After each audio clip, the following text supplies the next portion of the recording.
Sometimes something good happens. You receive good news. A problem resolves. A situation improves. Someone reassures you that things are okay. And yet, inside your body, nothing changes.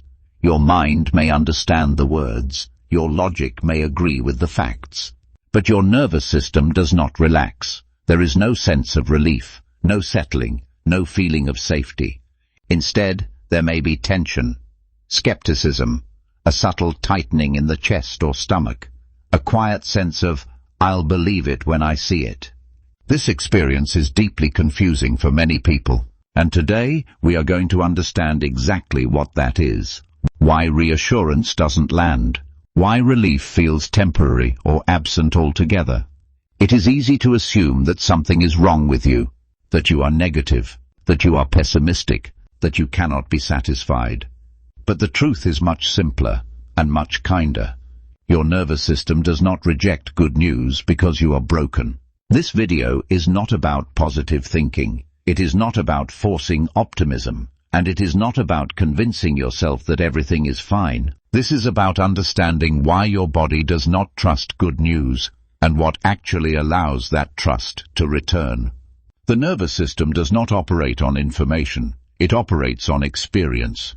This is one of the most important distinctions in understanding anxiety, overthinking, and emotional exhaustion. Your brain can process facts, but your nervous system processes patterns. It learns from what happens repeatedly, not from what is said once.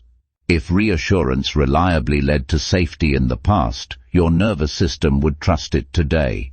If good outcomes were followed by stability, your body would relax when things improve. But for many people, that has not been the case. Instead, good news was often followed by disappointment. Calm moments were followed by chaos. Relief was temporary, unpredictable, or unsafe. So the nervous system adapted. It learned that good news is not the end of the story. It learned that improvement does not mean safety. It learned that relaxing too soon can be dangerous. And because the nervous system's primary job is survival, not happiness, it does not celebrate early.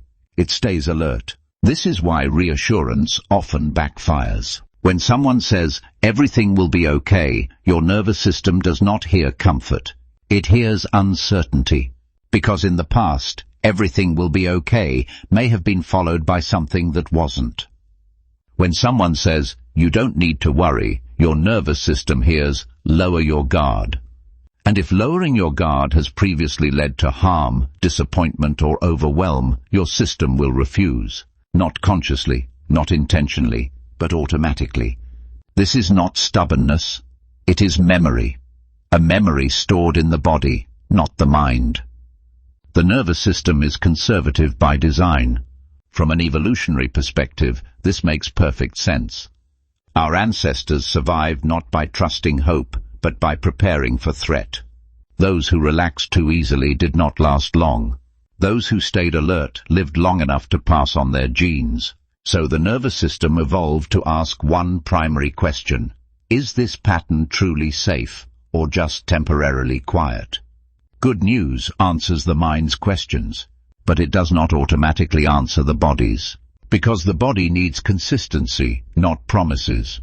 This is why insight alone rarely calms anxiety. You can understand everything intellectually. You can know why you feel the way you feel. You can agree that your fears are unlikely, and still feel tense, because insight explains the problem, but safety resolves it. The nervous system does not calm down because something makes sense. It calms down because something feels predictably safe over time. Many people become frustrated at this point. They say things like, "I know this is irrational. I know nothing bad is happening. I know I should feel relieved." But should is a cognitive concept. Safety is a physiological state, and the nervous system cannot be argued into safety. It must experience it. Another reason good news is hard to trust is something called anticipatory threat. When the nervous system has learned that good moments are often followed by bad ones, it begins to associate improvement with danger, not consciously but reflexively.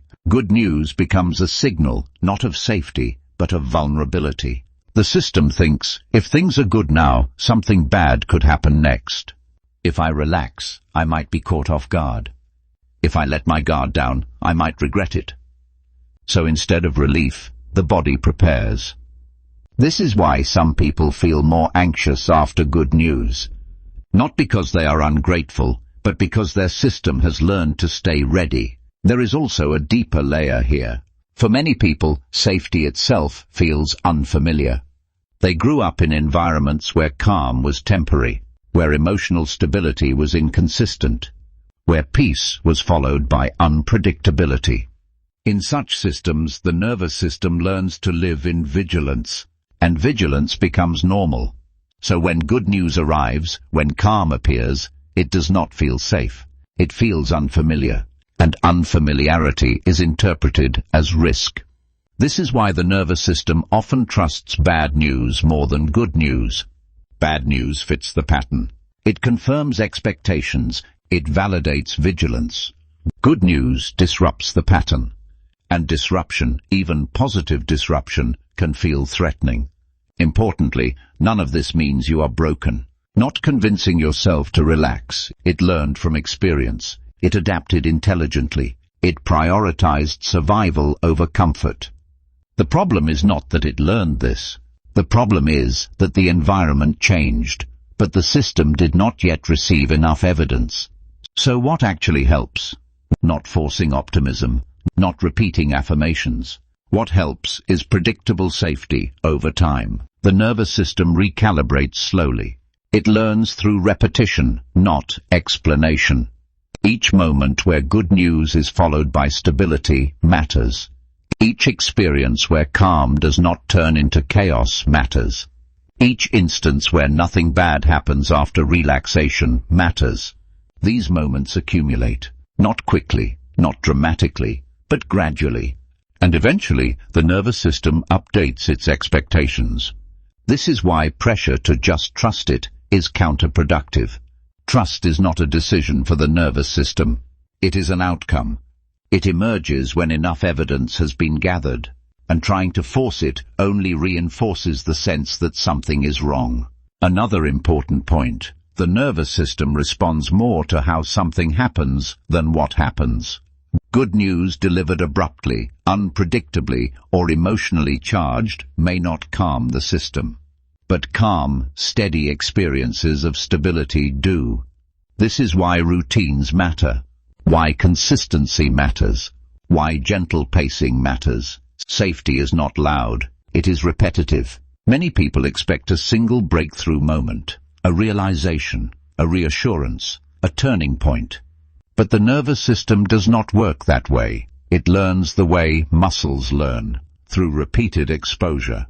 Each small moment of safety trains it. Each day without collapse trains it. Each calm ending trains it. This is also why healing often feels boring. There is no dramatic shift, no emotional high, no sudden peace.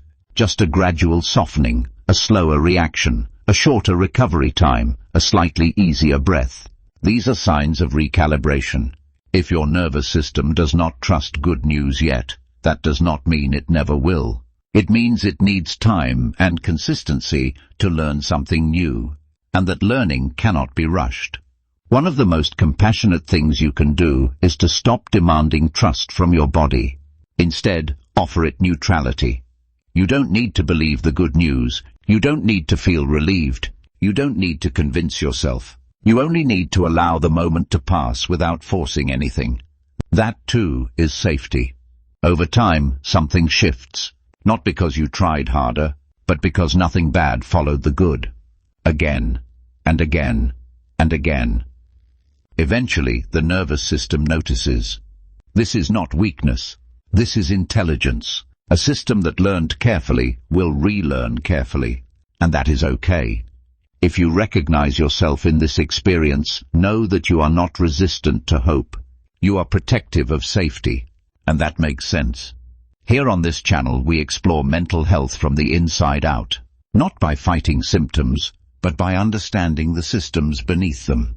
If this perspective resonates with you, You are welcome here. And if your nervous system is not ready to trust that yet, that's okay too. Take your time. Safety cannot be rushed, and trust arrives when it's ready.